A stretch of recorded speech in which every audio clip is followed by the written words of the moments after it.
एक आदमी एक अमीर परिवार द्वारा मारा जाता है। वो किसी तरह 5 साल पहले पुनर्जन्म लेता है। वो इस शक्तिशाली परिवार का सबसे छोटा पोता बन जाता है। लेकिन जब वो परिवार की तस्वीर के सामने खड़ा होता है तो उसे अचानक कुछ अजीब दिखाई देता है। उसकी वर्तमान पहचान फोटो में बिल्कुल भी मौजूद नहीं। जब वह इसे समझने की कोशिश, एक बुझिंग आवाज अचानक उसके कानों में गूंजती है। उसका सिर असहनीय दर्द से थरथराता है। वो मुड़ता है। उसे सॉन्ग जून सबसे बड़े पोते को दादा के अध्ययन में चुपके से प्रवेश करते हुए देखता है। अपने पिछले जीवन में सॉन्ग जून ने पूरे परिवार की दौलत विरासत में ली। वह खुद उस समय सॉन्ग जून का सचिव था, पूरी तरह से उसके प्रति वफादार। लेकिन अंत में सॉन्ग जून ने उसे मार डाला। जिज्ञासु वो कमरे में चलता है। उसकी अचानक उपस्थिति से चौंक गया। सॉन्ग जून गलती से दादा का सबसे कीमती फूलदान तोड़ देता है। लेकिन फिर सॉन्ग जून शांति से दरवाजे की ओर चलता है और चारों ओर देखता है, यह पुष्टि करने के बाद कि किसी ने जो हुआ उसे नहीं देखा।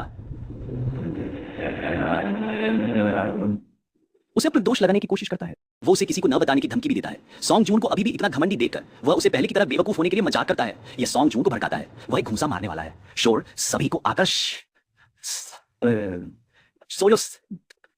करता है। उसकी ओर इशारा करते हुए और कहता है, वही है जिसने फूलदान तोड़ा। सॉन्ग जून की मां व्यंग्यात्मक रूप से जोड़ती है, अवैध संतानें बस कोई शिष्टाचार नहीं रखती। इस जीवन में उसका पिता बस दादा का अवैध बेटा है। परिवार में बहुत निम्न स्थिति रखता है। लेकिन वो शांति से ये बताता है कि सॉन्ग जून ही था जिसने फूलदान तोड़ा। वो सॉन्ग जून के पास भी जाता है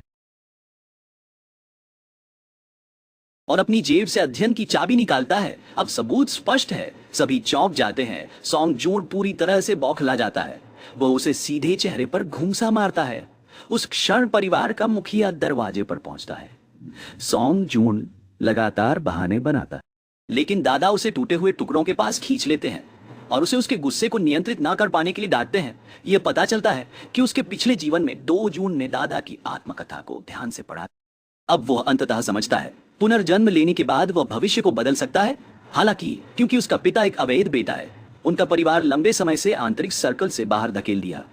दादा की मान्यता को फिर से प्राप्त करने के लिए अगले दिन वह फिर से दादा के घर जाता है। वो सुनता है कि बुजुर्ग लोग राष्ट्रपति चुनाव पर चर्चा कर रहे हैं।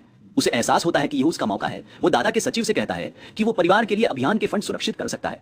जैसे ही वो यह कहता है, दूसरा चाचा उस पर हंसता है। यह कहता है, वो एक हाथ उठाता है। दूसरा चाचा हंसते हुए कहता है, पछना और कोई फर्क नहीं पड़ेगा। लेकिन वो सचिव से कहता है कि दादा को सूचित करे कि एक निश्चित कंपनी में शेयर खरीदें और साथ ही वर्तमान में तीसरे स्थान पर रैंक किए गए उम्मीदवार का पूरी तरह से समर्थन करें। सभी फिर से उस पर हंसने लगते हैं, लेकिन सभी से